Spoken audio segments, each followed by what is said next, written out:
Hi, எல்லாருக்கும் வணக்கம். இந்த பொசிஷன் பார்த்தீங்கன்னா, இது என்னோட ஸ்டூடெண்ட் ஒருத்தவங்க விளையாண்ட கேம் இது.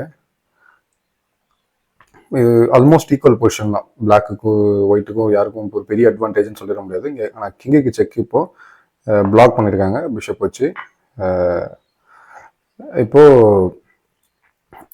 இங்கே ஒரு ஃப்ரீ பானு குயின் எடுத்துச்சு. ஸோ அடுத்து மறுபடியும் பிஷப்பு இந்த இடத்துல குயினை த்ரெட் பண்ணியிருக்காங்க. ஸோ இந்த இடத்துல பிளாக் வந்து என்ன விளையாண்டுருக்காங்கன்னா, இப்போ குயின் டு E8 விளையாண்டுருக்காங்க. ஸோ இந்த இடத்துல இன்னும் பெருசாக இதுலேருந்து கண்டினியூ பண்ணி கேம் போக முடியல. Better will go for an exchange அப்படின்னு நினச்சிட்டு இந்த இடத்துல குயின் எக்ஸ்சேஞ்ச் பண்ணலாம் அப்படின்னு குயினை மேலே எடுத்துகிட்டு போயிட்டாங்க. பட் அது ஒரு தப்பான மூவ்னு சொல்கிறத விட it's a very big mistake, blunder. ஏன் அப்படின்னு கேட்டிங்கன்னா, இந்த பொசிஷன்ல இருந்து it is mate in two checkmate in 2 moves. இந்த பொசிஷன்ல இருந்து ரெண்டு மூவ்ல ஒயிட் ஜெயிக்க போறாங்க. அது என்ன 2 மூவ் அப்படின்னு சொல்லிட்டு உங்களால கண்டுபிடிக்க முடியுதுன்னா வீடியோ பாஸ் பண்ணி கண்டுபிடிக்க பார்க்கலாம். ஃபர்ஸ்ட் மூவ் செக்கு, நெக்ஸ்ட் மூவ்ஸ் செக் மேட். ஓகேவா? ஃபர்ஸ்ட் மூவ் செக் எதை யூஸ் பண்ணினா பிஷப் யூஸ் பண்ணி டீகாய் அப்படின்ற கான்செப்ட் யூஸ் பண்ணலாம். டீகாய் அப்படின்னா என்னன்னா, கிங் அல்லது எந்த ஒரு பிசியுமே வந்து ஃபோர்ஸ் பண்ணி ஒரு ஸ்கொயருக்கு ட்ராக் பண்றோம். மோஸ்ட்லி நம்ம கிங்கை தான் அந்த மாதிரி பண்ணுவோம். ஸோ அதாவது கிங்குக்கு வேற வழியே இல்லை, அதை பண்ணியே ஆகணும் அப்படின்ற ஒரு மூவ் கொண்டு வந்து அந்த ஸ்கொயருக்கு ஒரு பீஸை சாக்ரிஃபைஸ் பண்ணி நம்ம ஆப்போனன்ட் கிங்கை கொண்டு வர வச்சுட்டு அப்புறம் கிங்குக்கு செக்மேட் பண்ணுறது அல்லது ஒரு அட்வான்டேஜ் எடுத்துக்கிறது அதோட டாக்டிக் பேர் தான் டீகாயின்னு சொல்லுவோம். ஸோ அப்படி நம்ம இதை எந்த பீஸை பண்ண போறோம்னா பிஷப் H5 செக் வைக்க போகிறோம்.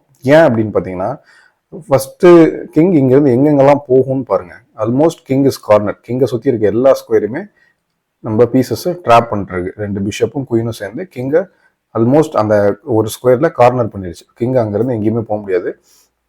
அடுத்து நம்ம இங்கே வைக்கிற ஒயிட்டுக்கு இருக்க best move bishop to H5 check. So இந்த செக்குக்கு கிங் வேற எந்த ரெஸ்பான்ஸ் பண்ண முடியாது. இதுக்கு ஒரே பாசிபிள் ரெஸ்பான்ஸ் இந்த பிஷப்பை கேப்சர் பண்ணுறது தான். கேப்சர் பண்ணிட்டாங்கன்னா அடுத்த மூவ் செக்மேட். கண்டுபிடிச்சிங்களா? Using queen. அகெயின் கிங் எங்கெங்கெல்லாம் போகும்னு பாருங்க. கிங்குக்கு இருக்க பாசிபிள் ஸ்கொயர்ஸ் அப்படின்னு பார்த்தீங்கன்னா 1 2. ஸோ இந்த 2 ஸ்கொயர் தான் பாசிபிள் ஸ்கொயர்ஸ். மற்ற எல்லா ஸ்கொயருமே வந்து கண்ட்ரோலில் இருக்கு.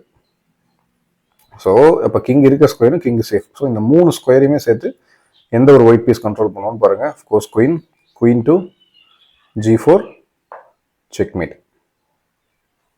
Okay, thank you.